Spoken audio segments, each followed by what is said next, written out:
welcome back to ColumbusRotary, Peter Mansoor. Dr. Peter Mansoor, U.S. Army, Colonel U.S. Army retired, was a distinguished graduate of the West Point of the United States Military Academy.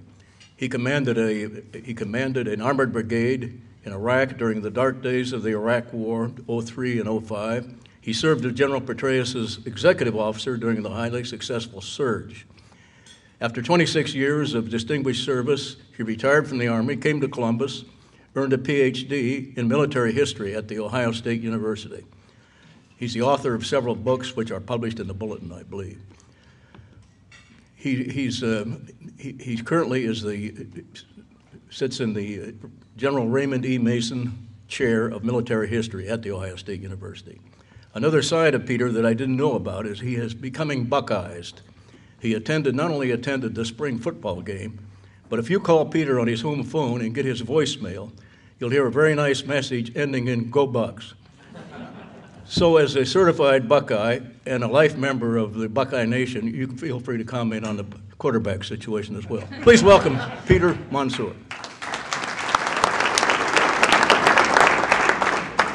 Well, thanks, Paul, for that introduction. I think it would be easier to solve the war against ISIS than to solve the quarterback situation right now. So I'll leave that one alone. Appreciate the opportunity to speak to you again. And lots to talk about. I was asked not to go beyond just ISIS and give an update on the Middle East as a whole, so I'll start with the good news. Okay, now on to the bad news. I think if you look at the Middle East writ large, there's two interlacing things that are happening, and you could put what's happening in various countries into one of these two buckets. The first would be Iran's attempt to gain hegemony over the Middle East. It views itself as the primary power in the Middle East, and it has used proxy forces to gain strength in various places: Iraq, Syria, Lebanon, now Yemen. And this is very disconcerting to the other great power in the Middle East, not necessarily a militarily great power, but a great economic power, and that's Saudi Arabia. Another way to divide that would be between Sunni Islam and Shia Islam, but I really don't think that that is all that's at play. Certainly there are sectarian differences, but this is a great power game, and both nations want to be the dominant force in the Middle East, and so they oppose each other on various battlegrounds. You can take, and it makes for some strange bedfellows, by the way, around, and I'll walk around the region here in a second. The second thing that's going on is the rise of radical Islam and the U.S. attempt, and other nations as well, to defeat and destroy some of these groups, such as ISIS, but there are others. Jabhat al-Nusra, which is an al-Qaeda affiliate in Syria. There are dozens and dozens of these groups that are affiliated with ISIS or al-Qaeda popping up around the Middle East, having a huge impact in places like Libya, Yemen, Syria, Iraq, and so forth. And it makes for some strange bedfellows. For instance, in Iraq, well, we support the Iraqi government, so does Iran. So does Saudi Arabia, in as much as it wants to see ISIS destroyed, but not so much as it wants to see Iran take over in Baghdad. And in Saudi Arabia's view, our invasion accomplished exactly that goal, that Iran now has primacy of power in Baghdad and controls Iraq, if not directly, then certainly indirectly through its proxies. In Syria, you have Saudi Arabia and Turkey supporting the insurgents, supporting groups like Jabhat al-Nusra, which they would like to see overthrow Bashar al-Assad, who's supported by Iran. We as in President Obama, drew a red line, said, or not a red line, but he said that he would like to see Bashar al-Assad go, leave power, leave office. And yet that would mean that the insurgency would take over, and the insurgency today is composed mostly of radical Islamists, which is why you've seen the president back off his rhetoric. But does that mean we want Bashar al-Assad to remain in power? Well, hardly, because that means Iran would win. And we'd like to see ISIS destroyed there, but ISIS is, again, on the side that's opposing Bashar al-Assad. Does that mean Saudi Arabia likes ISIS? Well, maybe, maybe not. I mean, it is extremely confusing. In Libya, a nation that in which we helped oppose the government of Muammar Gaddafi, but then we didn't remain or help the Libyan government achieve any kind of stability in the country. You've had now an uprising, and it's basically in a state of civil war between tribes supported by Al-Qaeda and the former, pieces of what used to be the government under a former Libyan colonel who's now, and they're now supported by Egypt and Saudi Arabia, where obviously the radical Islamists support the other side. And that is having an impact on the West. You saw it, maybe a story in the paper today about these thousands and thousands and thousands of migrants leaving the shores of Libya heading for Italy, now up to upwards of 200,000 in migrant camps, and they're flooding Europe, getting away from the fighting. And the latest conflict in Yemen, where this is a nation where only a year and a half ago or so, President Obama declared that it was going to be one of the showpieces of his counterterrorism strategy. And it's now fallen apart. The Houthi rebels, who are Shia, have taken control of the capital, or most of it. The government that fled is supported by Saudi Arabia. Saudi Arabia has entered the conflict with airstrikes. Iran tried to send weapons into Yemen via sea. We sent a carrier battle group to prevent that. In response, Iran just took a cargo ship flagged in the Marshall Islands, former U.S. territory. And on it goes. And we had to withdraw, by the way, our special forces teams from Yemen who were combating Al-Qaeda in that country. And now the Al-Qaeda affiliate, Al-Qaeda in the Arabian Peninsula, is taking control of portions of Yemen, and they will use that as a base from which to launch attacks against the West. So you can see how these things get intertwined, and it's hard to disentangle them. But you have Saudi Arabia and Iran and the conflict between those two states, and then you have the United States trying to tamp down terrorism, and then you have a lot of other local things at play as well. So let's drill down, focus just on ISIS. ISIS is the successor group to Al-Qaeda in Iraq, a group that we nearly destroyed during the surge of 2007, 2008, but we never finished the job for a variety of reasons. One of the reasons is the surge ended, but another reason is Nouri al-Maliki decided that opposing the Jaish al-Mahdi, a militia organization beholden to the fiery cleric Muqtada al-Sadr in the city of Basra, was more important than finishing the campaign against Al-Qaeda up in Mosul. He viewed Al-Qaeda as pretty much dead, and therefore he shifted his focus.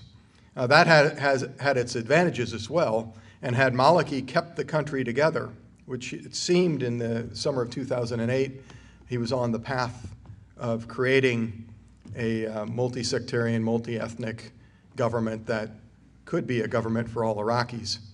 But then the power went to his head.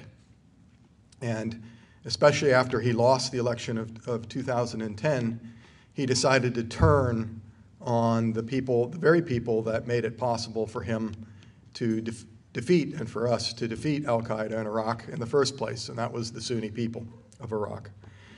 In the election of 2010, Ayad Alawi won. He is a secular Shiite, had the support of most of the Sunnis and all of the non-sectarian groups, all of the secular groups. And instead of backing him in his bid to become prime minister, we decided our ambassador on the spot, Christopher Hill, decided that Maliki was our guy and that we were going to back him for another term in office. And this in direct contravention to what General Ray Odierno was telling the president, that Maliki had become highly sectarian and that he was a danger to all the successes that we had gained during the surge.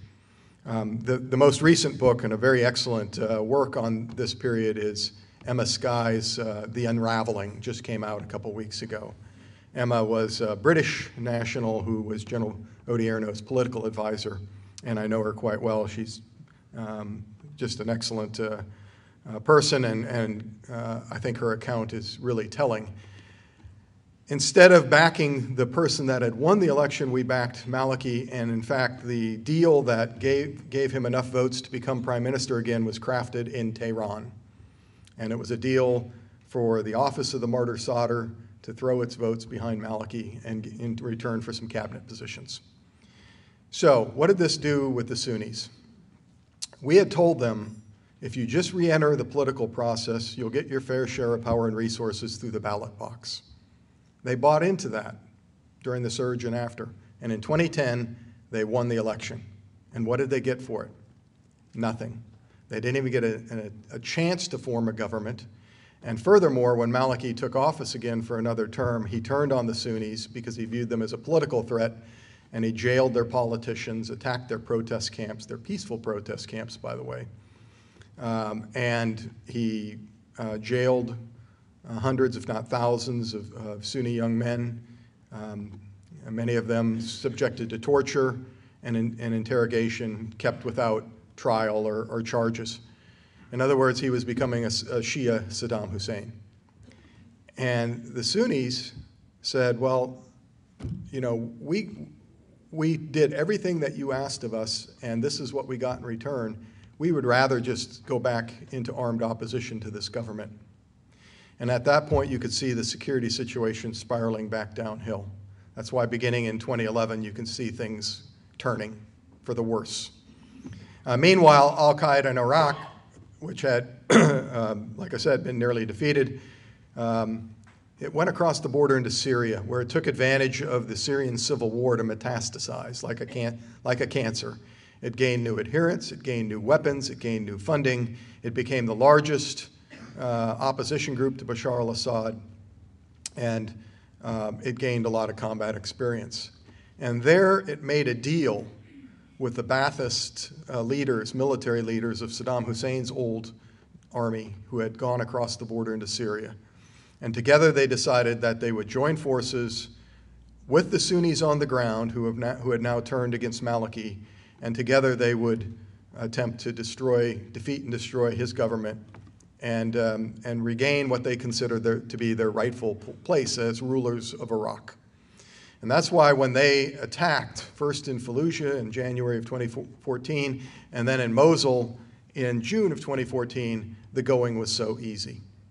The people on the ground basically said, we don't know who ISIS is, but they've got to be better than the government in Baghdad, which is Persian in their view, supported by Iran. And so this made the takeover of large swaths of northern and western Iraq fairly easy because it was a structure that had rotted from within. And furthermore, the Iraqi army, which we had left not in great shape, but in pretty good shape, had deteriorated because Nouri al-Maliki removed all the competent commanders who he viewed as a potential coup threat to him and packed the armed forces with his political adherents, who knew a lot about corruption and using their military offices to gain money and power for themselves, but didn't know a lot about training their troops or taking care of them. And so when the ISIS forces, who were not all that large, but they were committed and pretty well trained and combat experienced, advanced on places like Mosul, you saw several divisions of the Iraqi army simply dissolve, and the troops gave their weapons away and then disappeared. They weren't going to fight for commanders who they had no respect for and who had not done anything to take care of them or train them. And that then led to ISIS, like I said, taking over large swaths of Iraq down the Tigris and Euphrates River corridors and approaching Baghdad.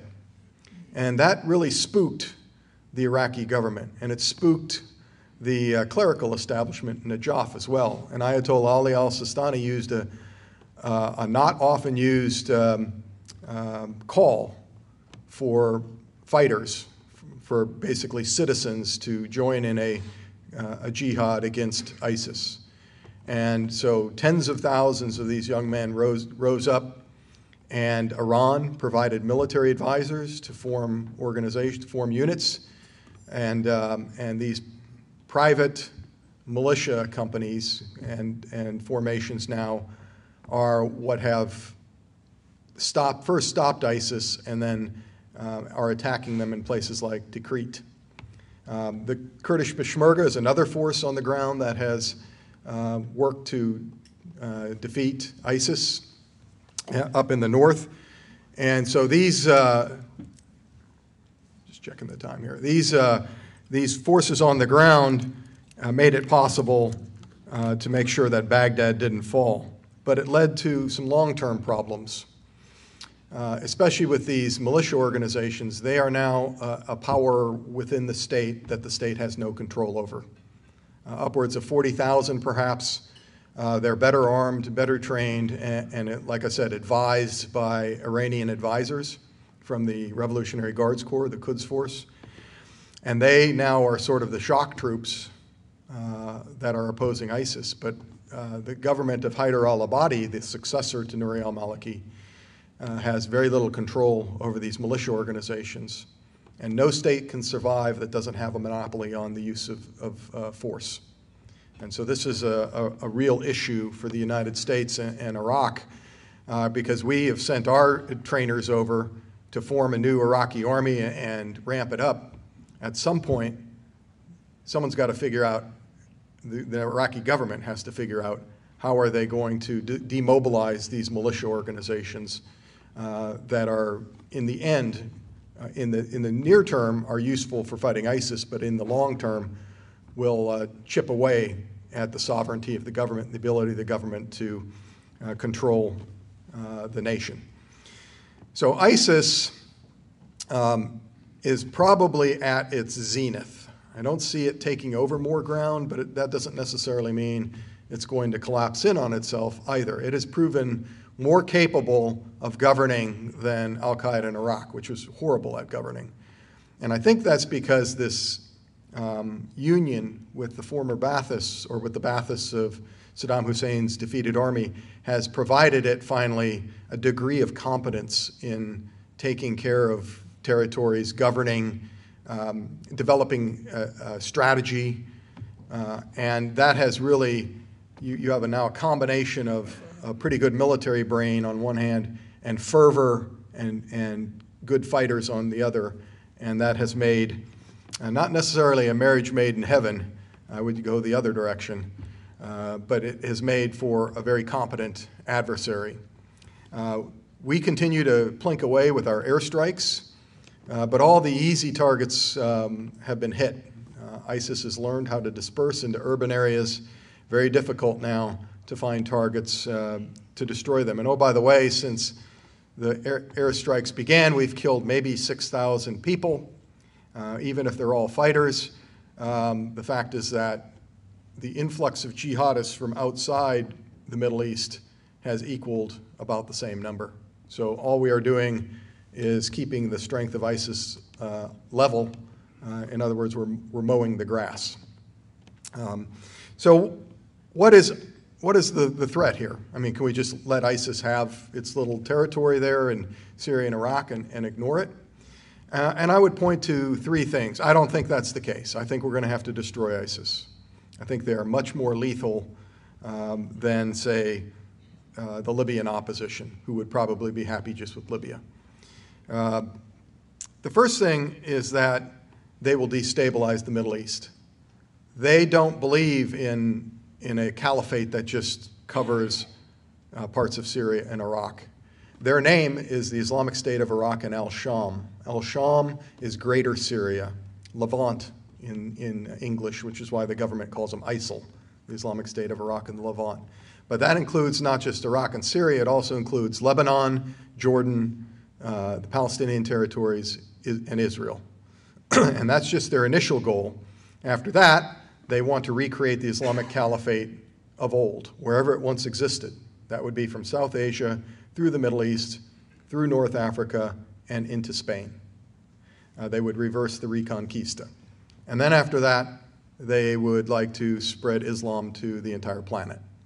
Other than that, they don't have very extensive goals. But the bottom line is they'll never get there, but they can destabilize the Middle East. And the Middle East is still a huge producer of the world's energy resources. Although we're becoming energy self-sufficient in North America, Europe and Asia are not. And so this could be highly destabilizing to the world economy. The second thing is that they do view the conflict for power in the Middle East as a Sunni versus Shia thing. That the Shia are apostates, a sect that should be destroyed.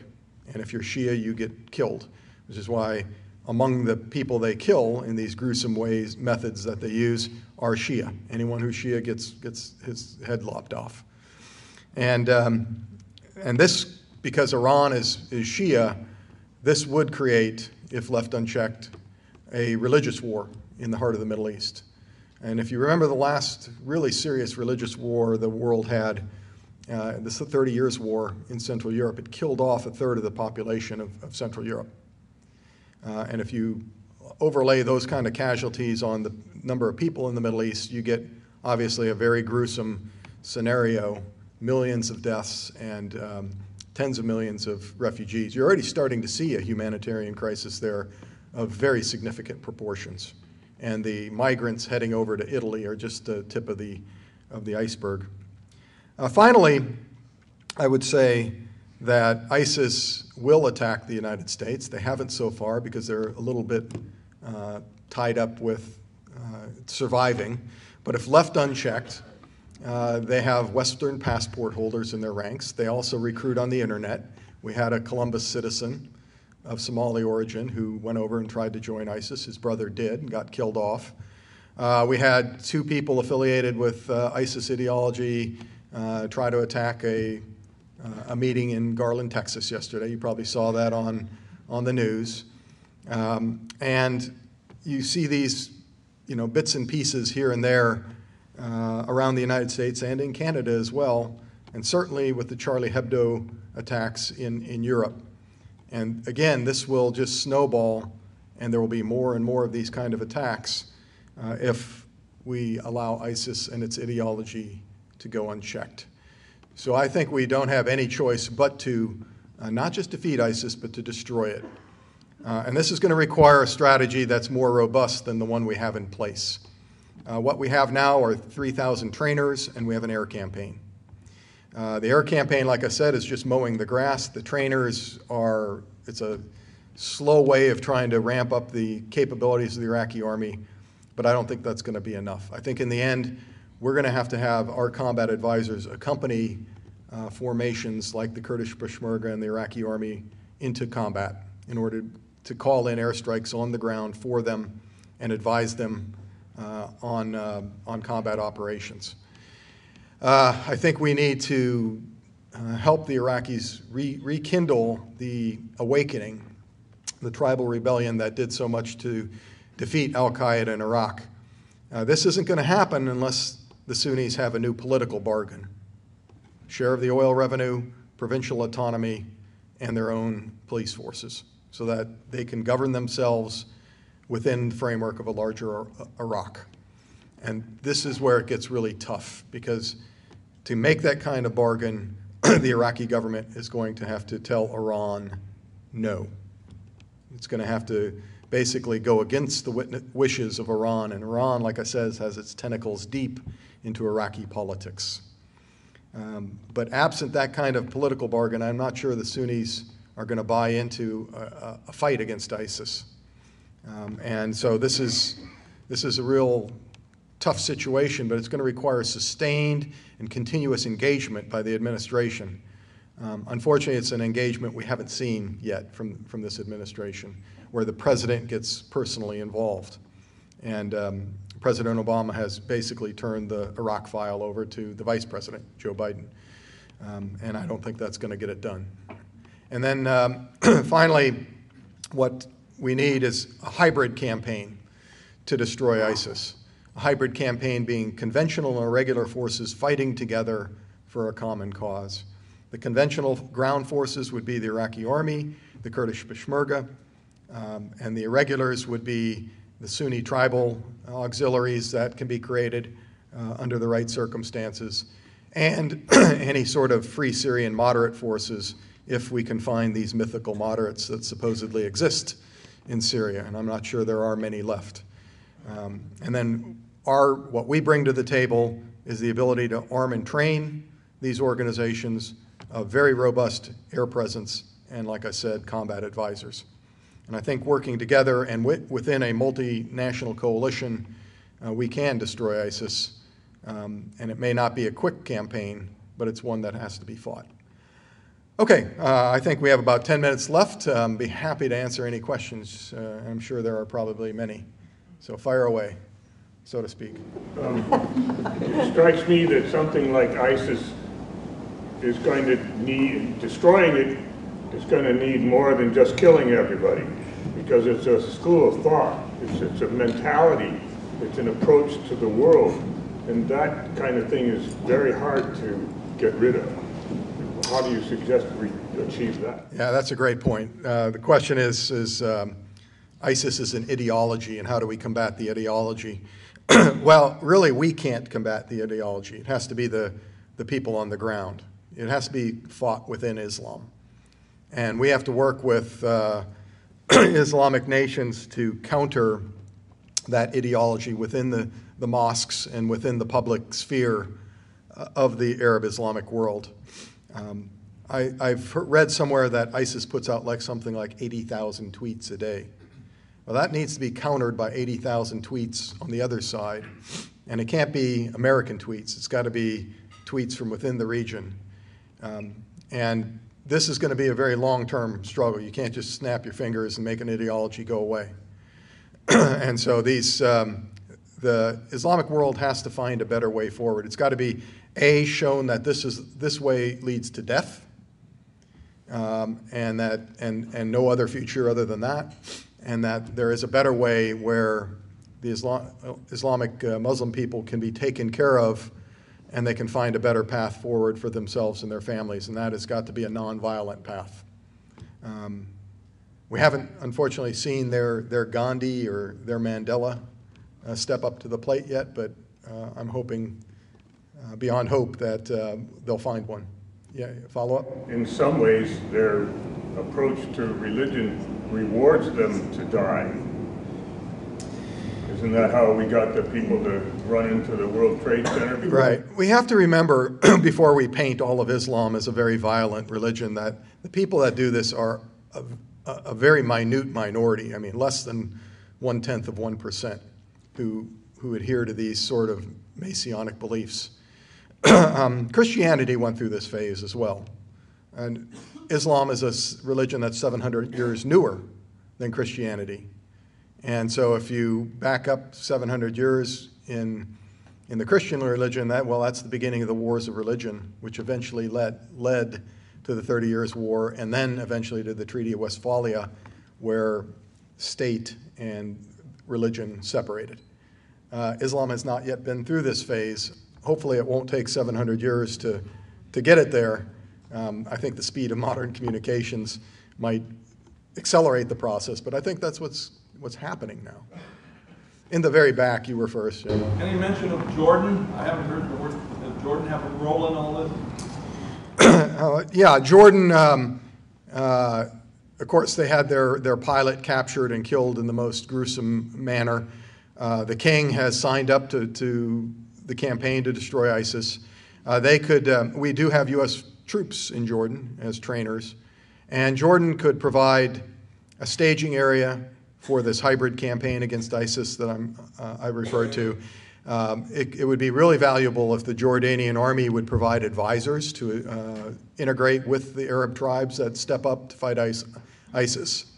And then, it could provide army forces as well, if it's willing to go that far.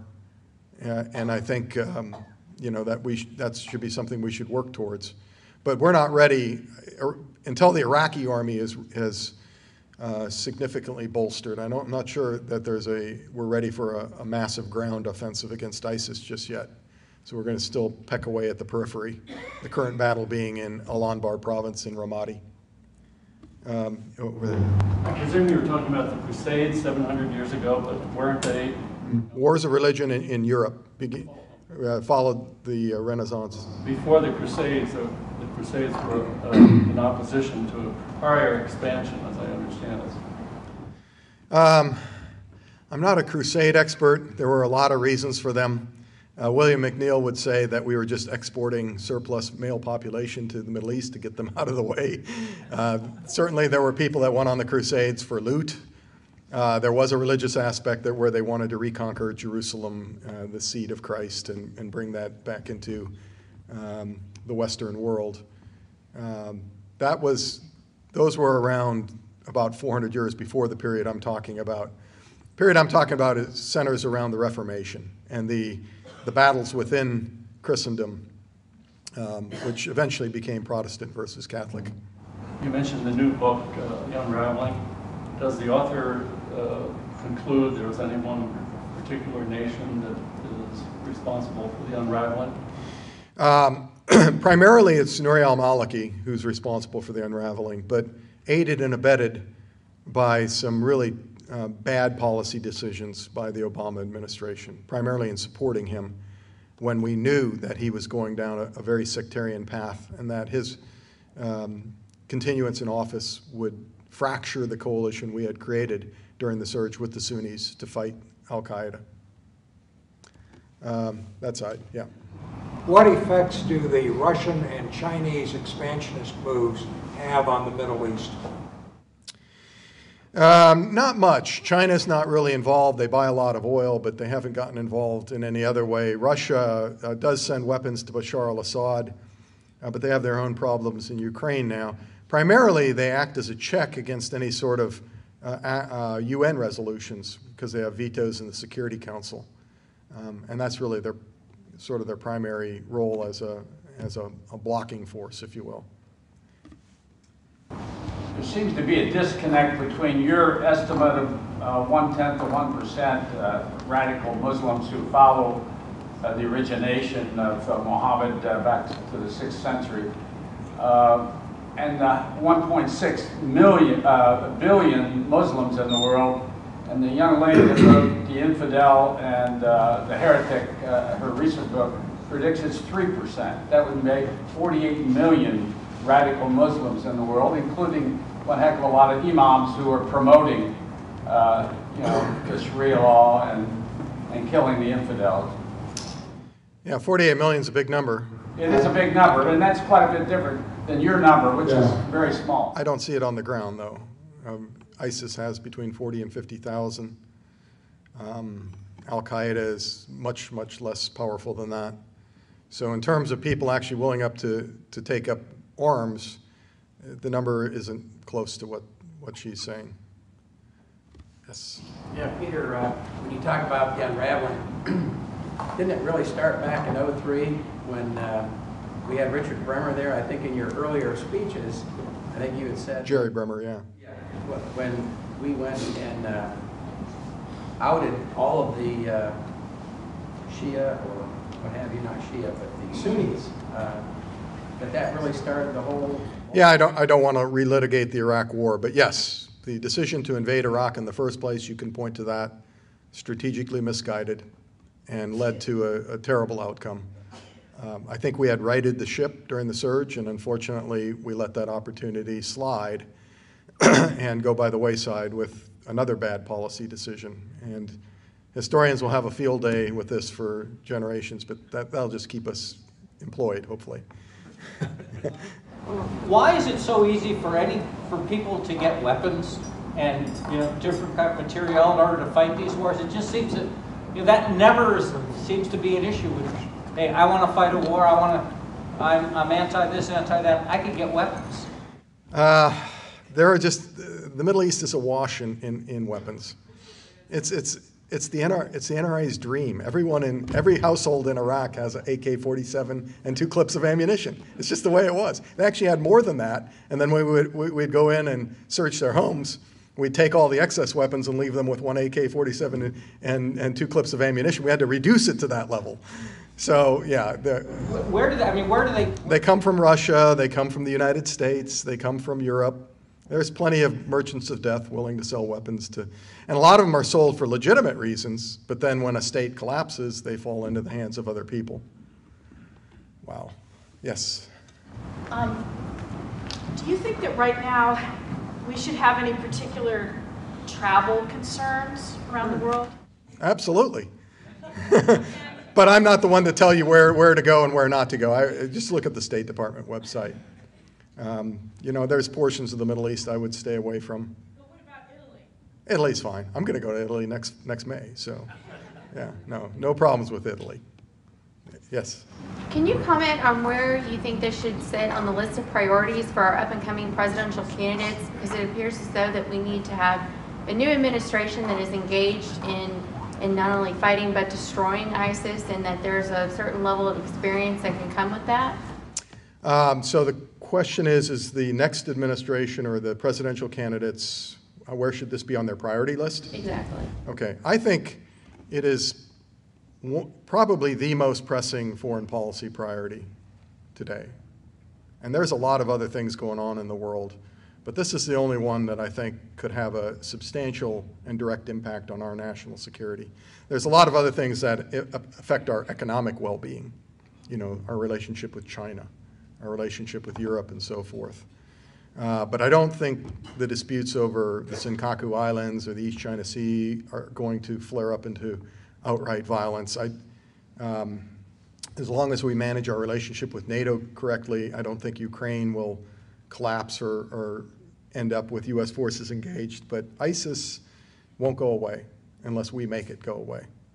And so what I'm going to be listening to from the presidential candidates is what is their strategy for doing that? And how far are they willing to go in the employment of American force? Because it's my view, and I know other people would disagree, that this administration has not gone far enough and probably won't. And so I want to know what the next administration is going to do in that regard. Yes? Are you thinking then that it needs to be significant boots on the ground back over there and deploying Not necessarily significant boots on the ground. I have in the past have given a figure of 15 to 20,000, which would be a very robust advisory, train and equip effort, a very robust air campaign, and also some ground forces for specific battles that would actually engage in ground combat. We provide the kind of capabilities that the forces on the ground just simply don't have. If you look at the Second Battle of Fallujah, for instance, there were mechanized units with tanks and Bradley fighting vehicles engaged.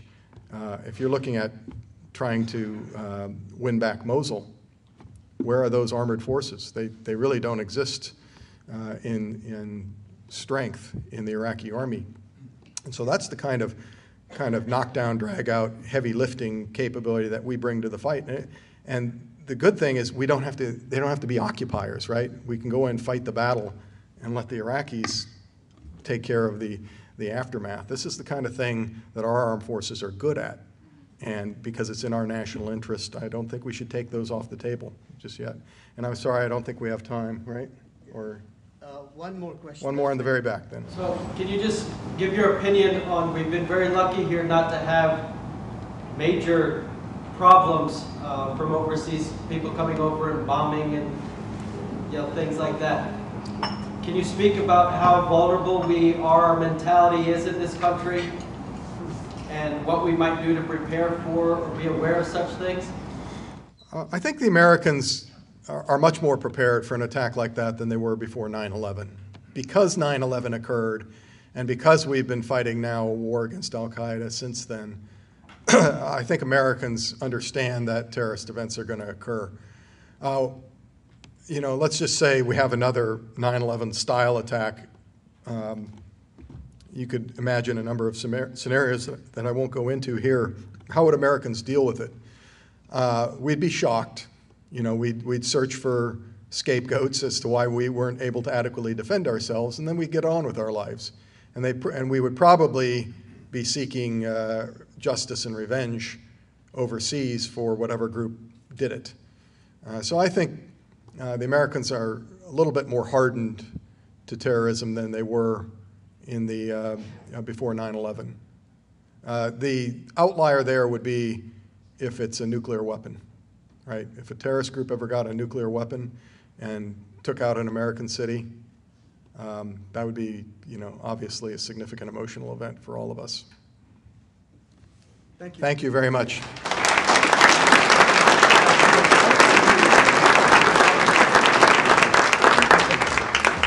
Thank you, Dr. Mansoor. Thank you.